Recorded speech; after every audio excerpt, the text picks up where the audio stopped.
देखिए, महाराष्ट्र की कानून और व्यवस्था स्थिति बहुत ही चिंताजनक है। कुछ दिन पहले बदलापुर में एक हादसा हुआ।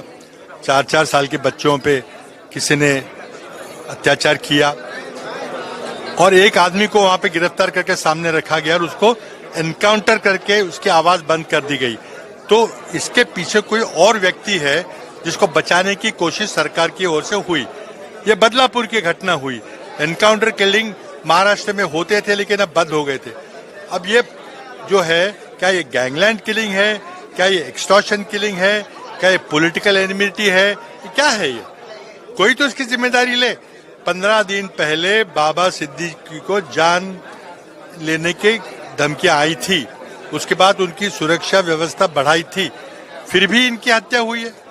तो क्या पुलिस सो रही थी? मुंबई पूरे देश में एकमात्र शहर है, बड़ा शहर है, जहां पे 2-2 पुलिस कमिश्नर है। एक मुख्यमंत्री का पुलिस कमिश्नर है, एक गृह मंत्री का पुलिस कमिश्नर है। किस तरह से चलेगी कानून व्यवस्था? देखिए, हमारी डिमांड तो सरकार को जिम्मेदारी लेनी पड़ेगी, लेकिन मैं नहीं समझता सरकार कोई जिम्मेदारी लेगी। लेकिन हम मांग करते रहेंगे। कानून व्यवस्था जिस तरह से पुलिस अफसरों के तबादले हो रहे हैं, अपने फेवरेट आदमियों को रखा जा रहा है, कॉम्पिटेंट आदमियों को दूर किया जा रहा है, इसका अंजाम यही होगा। कल एक दर्दनाक घटना हुई मुंबई में। अपने ऑफिस के बाहर बाबा सिद्दीकी जी का जो है वो गोली मार के हत्या की गई। बाबा सिद्दीकी जी और हमारे परिवार के भी बहुत संबंध थे। पिछले कुछ साल पहले वो कांग्रेस में थे, फिर अजित दादा पवार गुट में वो शामिल हो गए। अजित दादा गुट के वो नेता थे। कल वो अपने लड़के जिशान सिद्दीकी के ऑफिस में थे, जहां पे उन पे हमलावरों ने हमला किया और गोली फायरिंग करके उनकी उसमें मुद्दई मौत हुई है। पर इस मौत के बाद कई सवाल पैदा हुए हैं। आज मैं सबसे पूछना चाहती हूँ, सरकारी पक्ष से पूछना चाहती हूँ कि आज उनके शोकाकुल परिवार और हम सब लोग जो है महाराष्ट्र की जनता पूछना चाहते हैं आप सभी से कि जिस तरह से ये 15 दिन में दूसरी घटना है जिसमें गोलीबारी चल के जो है वो मौत हुई है, साथ साथ में साल भर में अगर आप देखोगे तो ये 4-5वीं घटना है जहां पे बंदूकें चली है। बंदूकें चाहे अभिषेक घोसाळकर रहे, चाहे भायखळा की घटना रहे, चाहे बाबा सिद्दीकी जी के दुर्दैवी मौत की घटना रहे, सिद्धिविनायक के बाहर बंदूकें चलने की बात हो या पुलिस स्टेशन में बंदूकें चलने की बात हो, कहीं ना कहीं हमें पूरी तरह से सोच में डालता है कि आज कायदा सुव्यवस्था की परिस्थिति क्या है। आज महिलाएं न रेलवे स्टेशन पे सुरक्षित है, न बच्चियां स्कूल में। आज रास्ते पे चलने वाली महिलाओं को जो है या लोगों को जो है वो हिट एंड रन केसेस हो रहे हैं। आज सत्ता पक्ष के आमदार जो है वो लोगों को डराने का काम करते हैं, पुलिस के बारे में बात करने का काम करते हैं। हम आपकी बदली कर देंगे, आप अपने फैमिली को मिल भी नहीं पाओगे, हम घर में घुस के मारेंगे, हम पुलिस को क्या करेंगे, पुलिस वीडियो बनाएंगे और अपनी बीबी को दिखाएंगे। इस तरह की भाषा करते हैं। बुजुर्गों को मारा जाता है।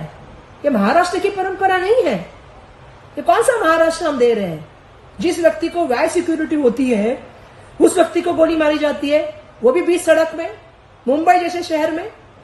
तो कहीं ना कहीं ये सवाल तो पैदा होता है कि अगर सत्ताधारी पक्ष के लोगों को सुरक्षा नहीं है तो विपक्ष की बात क्या है, आम जनता की बात क्या करेंगे आप? तो मेरा सबसे बड़ा ये कहना है, सबसे पहले तो नैतिकता लेके उप मुख्यमंत्री महोदय ने खुद राजीनामा देना चाहिए।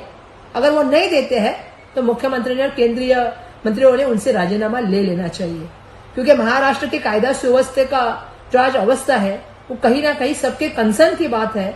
और इसीलिए मेरा कहना है कि आपको राजीनामा देना चाहिए। जिस तरह से आपने कायदा सुव्यवस्था के झंडोड़े निकाले हैं वो सबसे बड़ी गलत बात हो रही है और महाराष्ट्र में कभी ऐसा नहीं था। मुझे लगता है मुंबई कांग्रेस के एक प्रोग्राम से निकल रहे थे, उसके बाद मुझे आज भी याद है हम थर्ड वेब कॉफी में बैठ करके कॉफी पी थी और उस समय वो निश्चित तौर पर कांग्रेस से बहुत नाराज थे। मुझे भी बता रहे थे कि निकल जाओ, छोड़ना चाहिए। तो ये सब होता रहता है। लेकिन जो घटना घटी है कल, वो हम सब के लिए बहुत ही चिंताजनक है, बहुत ही दुर्भाग्यपूर्ण घटना थी। बाबा भाई एक बहुत अच्छे इंसान, बड़े नेकदिल इंसान, हमेशा हंसते रहने वाला इंसान, सबकी मदद करने वाला व्यक्ति, और जो रैग्स टू रिचेस कहते हैं उस तरह के एक इंसान थे। हम लोग के तो बड़े व्यक्तिगत दोस्त थे, हम लोग साथ में काम किए थे। तो ये हमारे लिए एक व्यक्तिगत लॉस है, हमको बहुत अच्छा नहीं लग रहा। अचानक मतलब विश्वास ही नहीं हो पा रहा है। लेकिन जो हुआ है उसके लिए मुंबई पुलिस को और सरकार को बहुत सख्ती से पेश आना पड़ेगा और जो भी हत्यारे हैं, 2 हत्यारे पकड़े गए हैं, एक फरार है, अभी शायद इंदौर का रहने वाला है वो।